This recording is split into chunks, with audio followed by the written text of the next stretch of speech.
محترم خپل بچی دیندار جوړ کړئ بچی دنیادار م جوړوي ګورې بچی دنیادار جوړول دا هیڅ د کمال خبره نه ده د رزق وعده الله رب ذوالجلال اغست ده وما من دابة في الارض الا على الله رزقها تاسو دی علاقه کې خواوشاته وګورئ نظر وکئ معلومات وکئ انشاءالله یو دغسې ځای به درته میلاو نشي یو دغسې علاقه به درته میلاو نشي چې په یو ځای کې یو سپی د لوږې نه مړ شوی یو ځای کې مږه منګک مړه شوي د رزق د وجې نه چې هغې ته رزق نه یې میلاو شوی او هغه د لوږې د وجې نه مړ وي کله چې رب ذوالجلال دغه ځناورو ته رزق ورکوي سپي ته رزق ورکوي مږې منګک ته رزق ورکوي نور قسمه قسمه ځناورو ته رزق ورکوي بیا سوچ وکړه کله چې زما او ستا بچي هغه دینداره جوړ شي د هغوی تعلق د رب ذوالجلال سره برابر شي د هغه سینه د قرآن په رڼا سره منوره او روښانه شي بیا ستا بچي ته به الله رزق نه ورکوي یقینا خامخا به ورته ورکوي د عزت روزي به ورته ورکوي ویرزقه من حیث لا یحتسب د هغه ځایږي نه به ورته رزق ورکوي د کوم ځای نه چې د ده په وهم و ګمان کې به راځي دې وجې نه محترم رب ذوالجلال مونږ او تاسو ته 1400 کاله مخکې خبرداری راکړی دی یا ایها الناس او انسانانو قوا انفسکم واهلیکم نارا وقودها الناس والحجاره ډېره لویه تباهي در پسې را روانه ده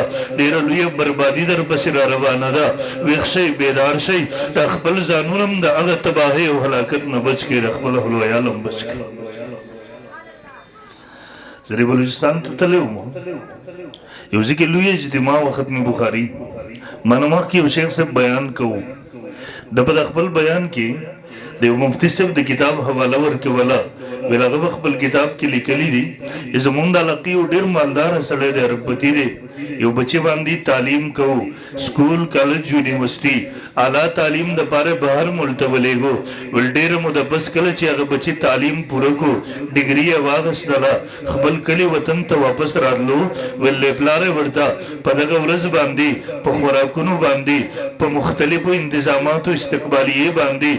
10 کروڑ روپۍ په دغه یوه ورځ باندې لګولې وي هغه مفتي صاحب وایي ول اسلام آباد ایرپورټ نه چې دغه بچی په کوم ګاډي کې راتللو زم ورسره به دا ګاډي کې سورو به ویل مونږ لا کلي وطن ته نه یو رسېدلي په لاره کې دا بچی دی پلار ته وایي ورته یې بابا ډېر لوی ظلم دې راسره وکړو هغه ورته یې بچی ما تا سره څه ظلم کړی دی ما خو په تا تعلیم حاصل کړو ما په تا پیسه ولګوله بچی نن چې تا ډګري واخیستله کلي وطن ته واپس را روانې ته وایې ظلم دې راسره وکړو هغه پلار ته نه وه پته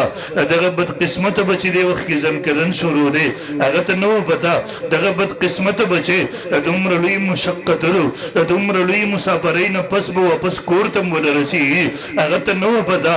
دغه بدقسمته بچي د ژوند او زندګۍ هغه ورځ نن په لاره باندې ماښام کېدونکې ده ویل هغه بچي ورته به راځنکدن کې دغسې را مخ راتاو کړو ورته بابا ټول عمر دې په دنیا پسې ذلیله کړم کله دې رب را ونښودو آخرت دې را ونښودو د رب سره دې زما تعلق جوړ نه کړو بابا زه اوس دلته نه روان یم لږ ساعت بعد به قبر ته ورځم بابا زه به د قبر فرشتو ته څه جواب ورکوم ویل هغه بچي خپل پلار ته ځنکدن په وخت کې اخرني الفاظ دا وویله ویل بابا ډېر لوی ظلم دې راسره وکړول د وفات شو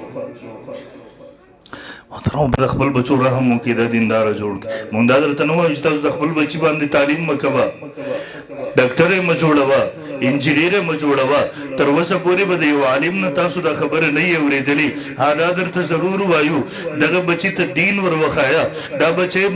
دې بچي ته کم از کم د عمره احساس ضرور ورکړه وایي بچی ته مسلمان او یو مسلمان شان به دا وي حال به دا وي دی به د رب د حکم دپاره دا ټوله دنیا قربانوي لیکن د دنیا دپاره به د رب حکم نه قربانوي دته ذهن جوړ کړه وایي بچیا یو مسلمان به د الله د پیغمبر د یو سنت دپاره دا ټوله دنیا قربانوي لیکن د دنیا دپاره به د الله د پیغمبر سنت نه قربانوي کم از کم خپل بچي ته د عمره احساس ضرور ورکړه چې ستا بچی سبا ته هغه مسلمان نه وي چې دی د 100,000 روپو 1,500 روپو والا تنخوا نوکرۍ دپاره د الله د پیغمبر سنت نه ذبح کوي د معمولي دنیا دپاره اسلام نه پرېږدي دین نه پرېږدي اسلام ته خیرباد نه وي کم از کم خپل بچي ته د عمره احساس ضرور ورکړه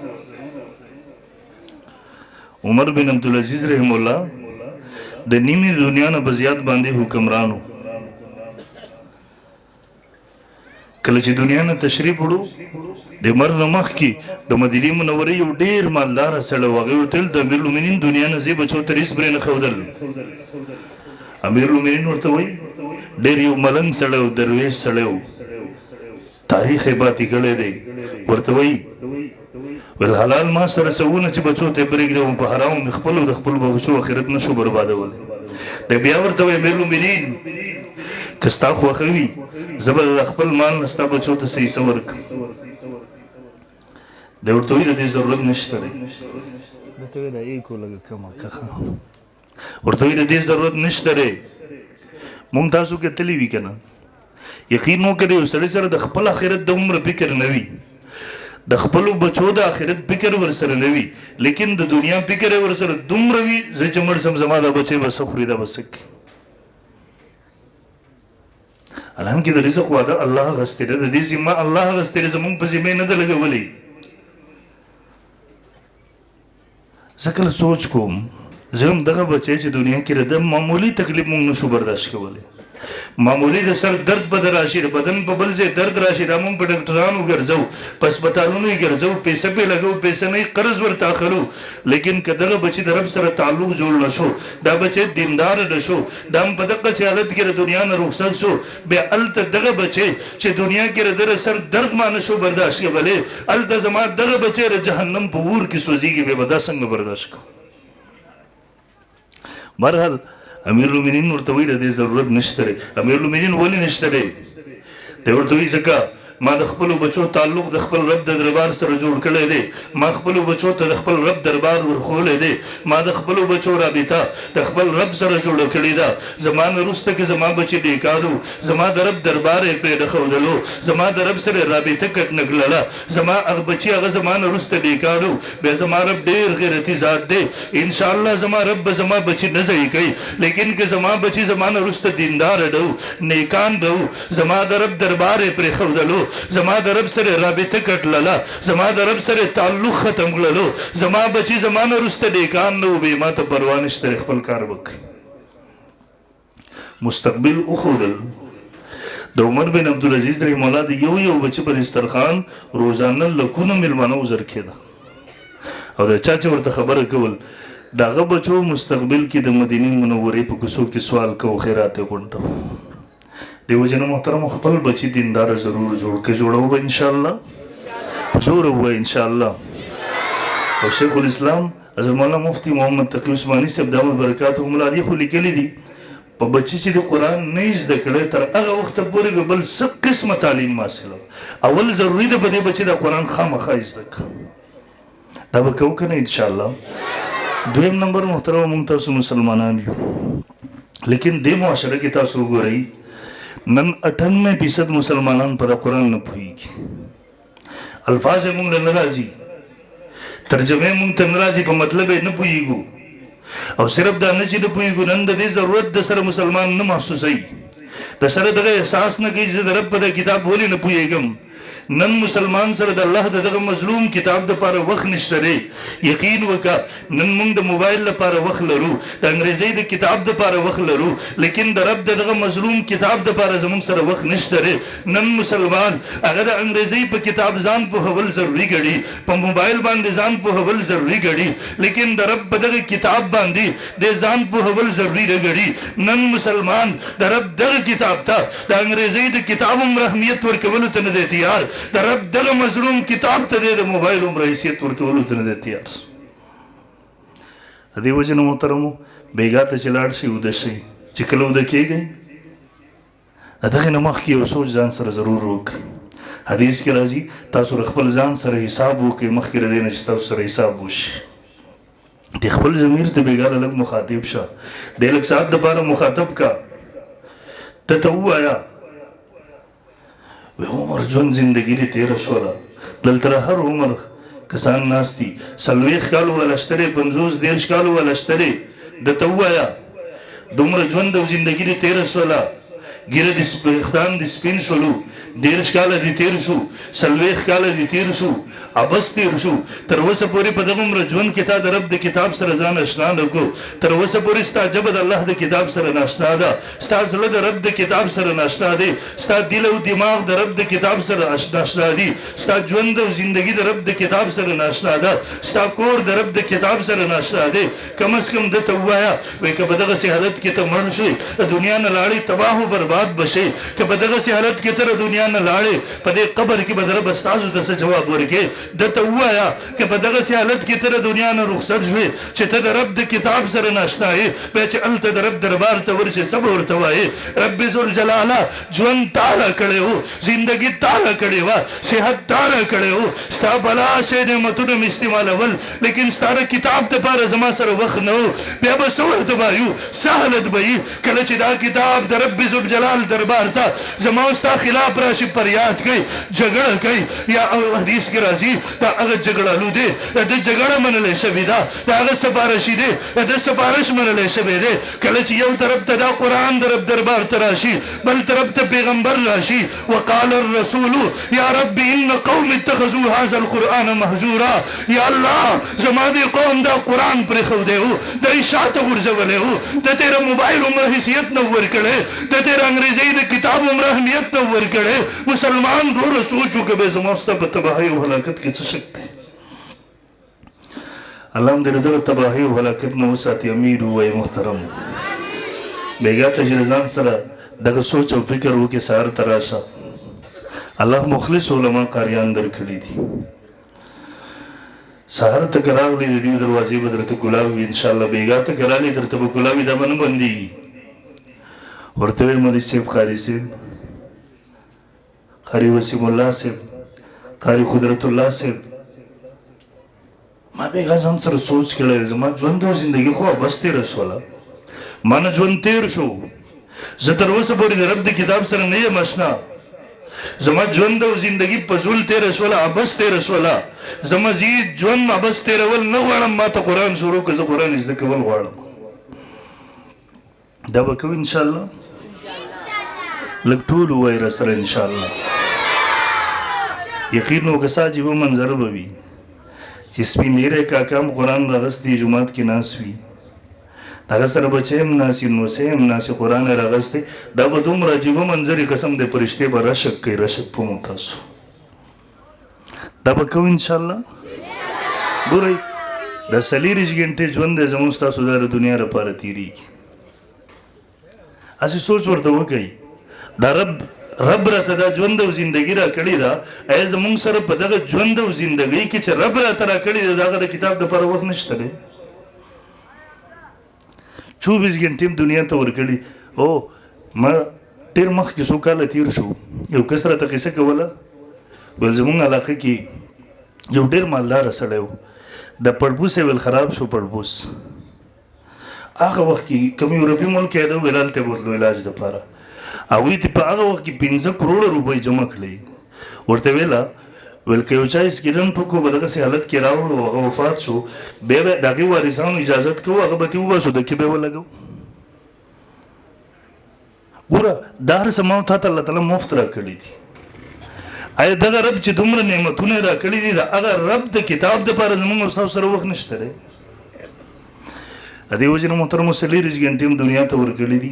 زه یو واده درنه غواړم یو خو هغه ملګري دي چې مدرسو او جوماتونو سره تعلق دی الحمدلله ژوند او زندګي د قرآن سره تېرېږي هغه ملګري چې میاشتې میاشتې تېرې شي او سترګې د قرآن سره نه مخامخ کېږي ژبه په قرآن باندې لمده نه شي هغوی ما سره یو واده خو نن ضرور وکړي چې به د 40 ګنټو کې به کم از کم نیمه ګنټه قرآن ته خامخا ورکوو انشاءالله د چا سره واده ده یو لاس را سره اوچت کوي ورکوو به ورته انشاءالله ورکوو به او دریم نمبر محترمو علما مدرسې جوماتونه دا مه کمزوري کوئ ګورئ دې وخت کې تاسو وګورئ زموږ ستاسو دین مظلوم دی تاسو نن هم دې بازارونو ته ورشئ دلته څوک د خوراک بسیس کې لږ ملاوټ وکړي دلته یو جعلي حکیم او ډاکټر راشي فورن پسې پولیس راورسېږي لاسونو کې هتکړۍ واچي جیل ته بوځي تر خلکو د صحت سره لوبې کوي او یقینا کېدل پکار دی دغسې. لیکن تاسو غور کړی دی، سوچ هم کړی دی، دلته خلک د الله د کتاب نه انکار کوي، دلته خلک د حدیثو نه انکار کوي، صرف انکار نه کوي، ټوغې ورپسې کوي. زما او ستا عقاید نظریات بربادوي، هغې ته شکوک و شبهات و زهر وردن نه کوي. یقین وکړه هغې څوک تپوس کوونکی نشته دی.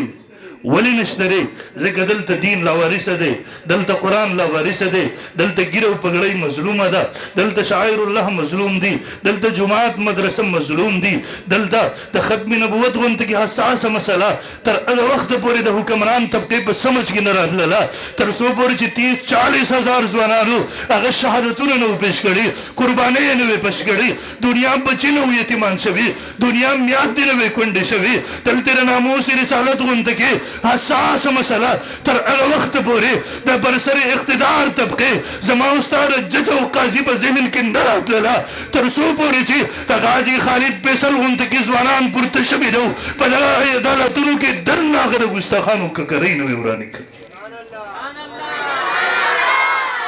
دلته محترمو قسمه فتنې دي. تاسو به ګورئ د زموږ د ملک کې په دغه KPK کې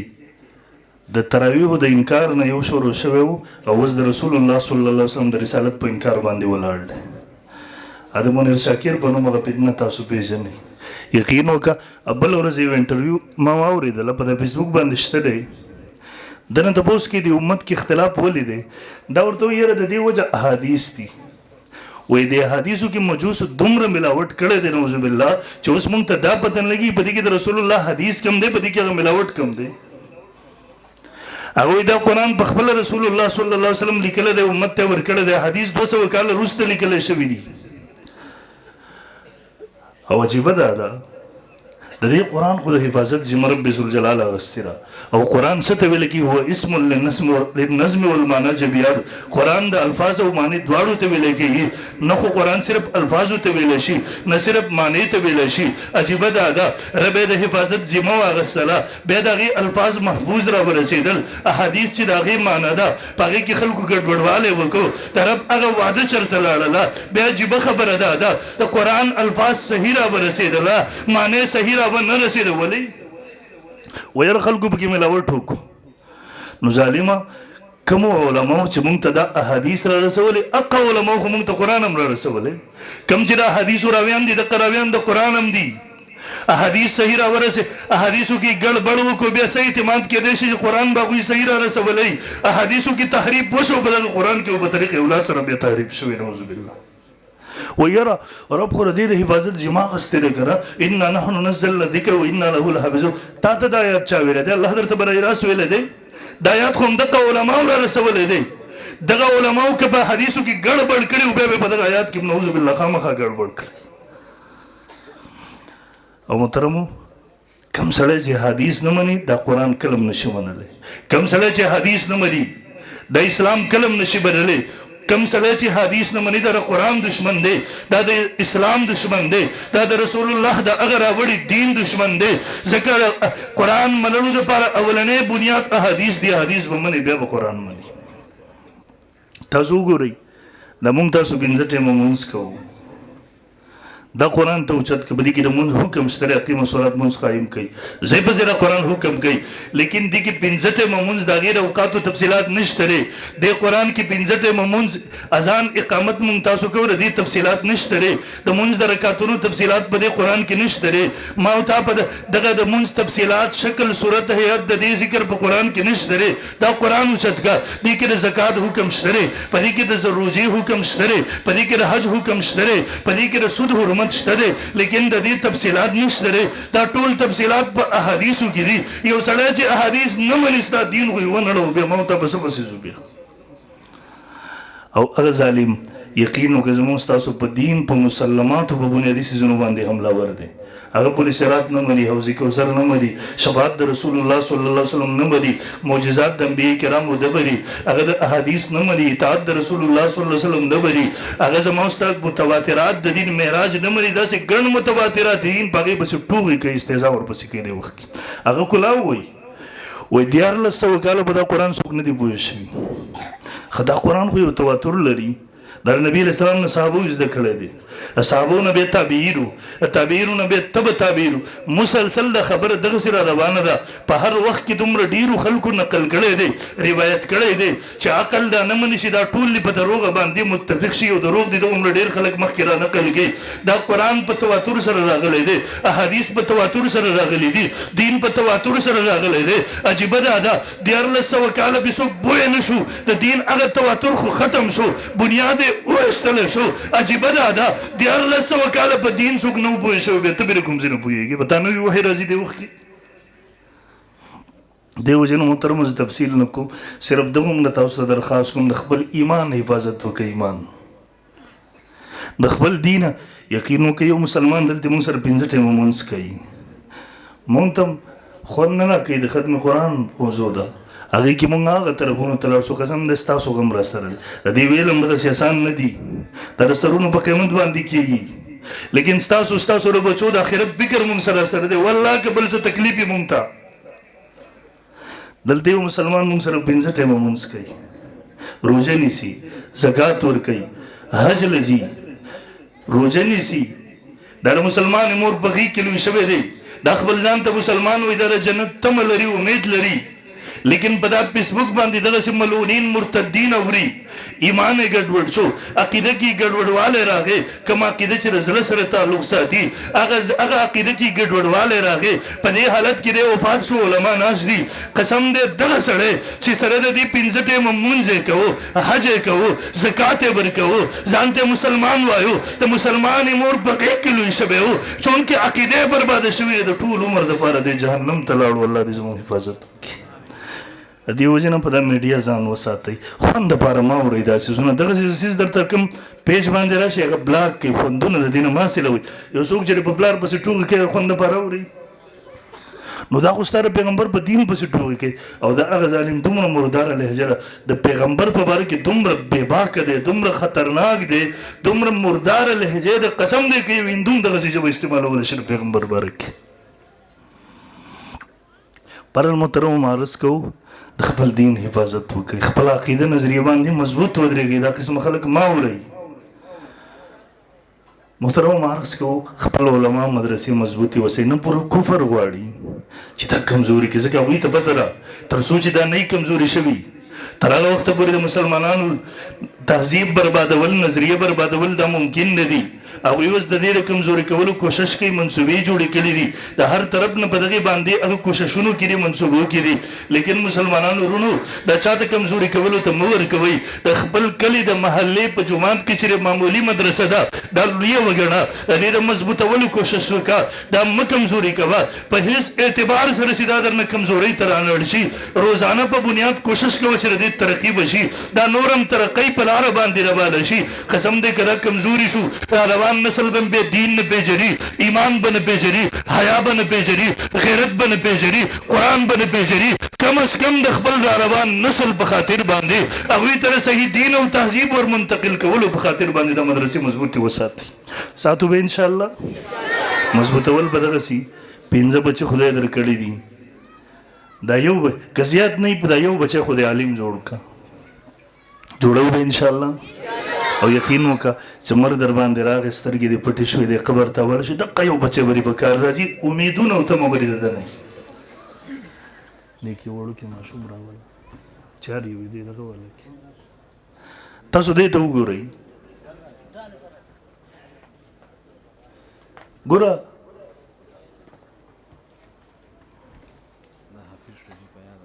څه نوم دی دی تاسو وګورئ دی یاسین دی کله به مخه ورکړی وي ستاسو یو بچی چې په سکول کې پوزیشن واخلئ څومره فخر پې کوئ او بیا چې کله بورډ ټاپ کړي یاره زما بچی بورډ ټاپ کړی دا به صحیح چېرته څه معمولي انعام به ورکړي تاسو ته پته شته دی دا یاسین دغه بچی د دې مور پلار زنده‌باد دي زه ورته نن مبارکباد ورکو دې طرف به هغه انعام ورکوي د قیامت ورځ به وي تمام انبیا کرام علیهم السلام به راجمع وي صحابه کرام به موجودي تمام انسانان مسلمانان کافران به راجمع وي ستا خپل خپلوان دوستان رشته داران تربوران دا ټول به راجمع وي ستا خیرخوا بدخوا به راجمع وي رب به اعلان کوي د موسی مور او پلار دې راشي یاسین مور او پلار دې راشي د په خپل بچي باندې قرآن زده کړی دی الله به ورته په خپله د جنت جوړې ورکړي د دې مور او پلار ته حدیث کې راځي الله به ووایي د یاسین مور او پلار دې راشي رب ذوالجلال به د یاسین مور او پلار ته د هغه زیره جنت تاجونه ورپسرې هغه تاجونه چې احادیثو کې راځي د دې یو تاج رڼا د نور د رڼا نه زیاته ده دا به رب ذوالجلال د یاسین مور او پلار ته د پوره انسانانو مخې ته ورپسروي الله به ورته دغه اعزاز ورکوي دا به د دې بچي د وجې نه دغه اکرام وي زه کله سوچ کوم زه هم کم چا چې به خپل بچه قرآن نه دی زده کړی دا قرآن یې پې نه دی حفظ کړی کله چې هغه د یاسین د مور او پلار هغه عزت وګوري هغه احترام وګوري هغه شان یې وګوري قسم دی دومره به خفوي خفګان سکے اوښ کې سکے د اوښکو په ځای به ویل تویوي زړه مې په دغه وخت کې چاودي کاش ما خپل ځان هغه اور ته نیولی وی هر قسمه تکلیف مې تېر کړی وی خو ما د یاسین په شانتې په خپل بچه باندې قرآن زده کړی وی نن نو ما ته هم دا درجه حاصل شوی حاصلولی غواړئ تاسو حاصلولی غواړئ بیا زه د حدیثو نه وایم د ځان نه وایم ایمان دی زموږ ستاسو پې د الله د پیغمبر یوه خبره غلطه نشي کېدی د یاسین دغسې دا نور څومره بچي ناستې د دې مور پلار زنده‌باد دي یقین وکړه دې ځینې نن دومره لوی اعزاز ویوړو د دې مور او پلار دې خوشحاله اوسي د جنت جوړې موږ ته به رب راکوي د یقینه شوه د دې مور پلار دې په دې خوشحاله شي جنت کې به الله رب ذوالجلال موږ ته هغه د تاجونه راپسروي هغه تاجونه چې د دنیا د رڼا نه به زیات د نور د رڼا نه به زیاته رڼا وي هغه تاجونه یقین وکړه دیو په نصیب کې راغله الله دې نصیب کړي د دې وجه نه تاسو غواړئ چې دا مرتبه درته حاصله شي خپل یو بچی خو کم از کم بیا حافظ قرآن په بچي ته ووایو بچیه د قیامت د ورځې دغه اکرام او اعزاز ستا د مور پلار تا پسې تړلی دي زه به دې هر خواهش جایز پوره کړم زه به ستا هره مطالبه پوره کړم لیکن ته کوشش وکړه بچی قرآن زده کړه چې ستا مور پلار ته دغه تاجونه ورپسر شي کوو به انشاءالله او دا نور بچي سکول ته هم ولېږه خو چې 6 ګنټوله سکول ته لېږي 3 ګنټوله مدرسې ته هم راولېږه کوو به دا که نه انشاءالله او دویم نمبر محترمو دې مدرسو جوماتونو ما نه مخکې استاد محترم هغې تاسو ته وویل جومات کې چت نشته دا قسمه ضروریات محترمو دا خو بغیر وینا پوره کوي ګورئ نن سبا تاسو د زموږ ملک یو مسلمان دا ټوله دنیا کې حالت دی یو مسلمان ملک د دې پاکستان بجټ سالانه پاس کېږي تاسو کتلی هغه بجټ دا زموږ او ستاسو په هغه ټیکسونو باندې ډک شوي خزانه دار هغې نه پاس کېږي په دغه بجټ کې تاسو وګورئ په دې کې د کرکټ والا حصه وي په دې کې د ډمتوب دپاره حصه وي په دې کې د اجړاګانو دپاره حصه وي په دې کې د غیر مسلم اقلیتونو د عبادتګاهونو حصه وي لیکن په دې بجټ کې د جومات دپاره 15 روپۍ حصه نه وي مدرسې دپاره 15 روپۍ حصه نه وي تاسو دا بجټ اوچت کې مطالعه وکئ هر کال په دې بجټ کې د ډمتوب د استادانو دپاره لکونه ماهانه تنخواه په دې کې حصه وي په دغه بجټ کې د کرکټ د استاد دپاره ماهانه لکونه تنخواه وي د اجړاګانو دپاره وي لیکن په دې بجټ کې د قرآن د استاد دپاره 15 روپۍ حصه نه وي د دین د استاد دپاره 15 روپۍ حصه نه وي په ملک کې زما استاد د مسجد مدرسې سره دا رویت نو د دې ضرورت پوره کول خو به موږ تاسو لازم وي که نه د دې وجې نه تاسو ټولو ملګرو ته وایم سهار چې کله محنت ته ځئ دوکاندارۍ ته ځئ ملازمت ته ځئ دیاړۍ ته ځئ خپل کار روزګار ته ځئ د خپلو بچو دپاره حلاله روزي ګټئ لیکن یو نیت د ځان سره سهار کې خامخا کوو چې کله ځي بلکې رب ذوالجلاله زه نن ځم د خپلو بچو دپاره حلاله روزي ګټم لیکن زمونږ په محله کې یو جومات دی هلته یو قاري صاحب دی زما بچو ته قرآن ورښیي هلته یو مولي صاحب دی 5 ټایمه موږ لمونځ کوي زمونږ جنازې کوي دا ټول دیني رسومات ادا کوي رب ذوالجلاله حکومتونو پسې خپلې دروازې بندي کړي دي هغې سره څه قسمه بیروني اندروني تعاون نشته دی رب ذوالجلاله زما په دغه دیاړۍ کې زما په دغه محنت مزدورۍ دوکاندارۍ ملازمت کې څنګه چې زما د بچو حصه ده دغسې به پکې د هغه جومات هم حصه شته دی دغسې به دې کې د هغه قاري صاحب هم حصه ده زما د بچي د قرآن د استاذ هم حصه ده یقین وکړه ته عزم وکړه بیا وګوره رب درته پکې څومره خیر اچوي څومره برکت اچوي څومره زیادت اچوي بیا ته وګوره دغه مزدوري به ستا لپاره دغه محنت به انشاءالله عبادت ګرځېږي بیا وګوره په دغه باندې کومه خوله ستا نه بهېږي دغه خوله به د جهنم نه د نجات ذریعه ګرځوي رب انشاءالله کوو به انشاءالله او محترمو د خپل بچي د قرآن استاذ مالامال کې قسم دی په خپلو سترګو به وګورئ الله به تاسو مالامال کې دې روژه کې تاسو کتلي د قرآن ختمونه کېږي. د عرب ملکونه کله تاسو وګورئ په دا نیوزونو باندې هلته قاري صاحب ختم وکړي چابي ورله ورکړي او عربي راپاڅېږي پلنکې غټه بنګلې ورته جوړه کړې ورته وایي د ستا لپاره انعام او اکرام. بل پاسېږي ښه ګاډی ورته اخیستی د ستا لپاره انعام او اکرام. زمونږ ستاسو د کراچۍ پنجاب کې دغسې کېږي. د پنجاب اکثر علاقو د اسلام آباد بعضو علاقو ته مونږ جلسو ته لاړ شو تراویح ختمونه شوي یقین وکړه حافظ صاحب قرآن ختم وکړي ښایسته موټر یې ورته راوستی څو ځګونو کې ما وکت چابي ورته ورکړي قاري صاحب دا واله د ستا اکرام. او زمونږ خلک حافظ صاحب قرآن واورئ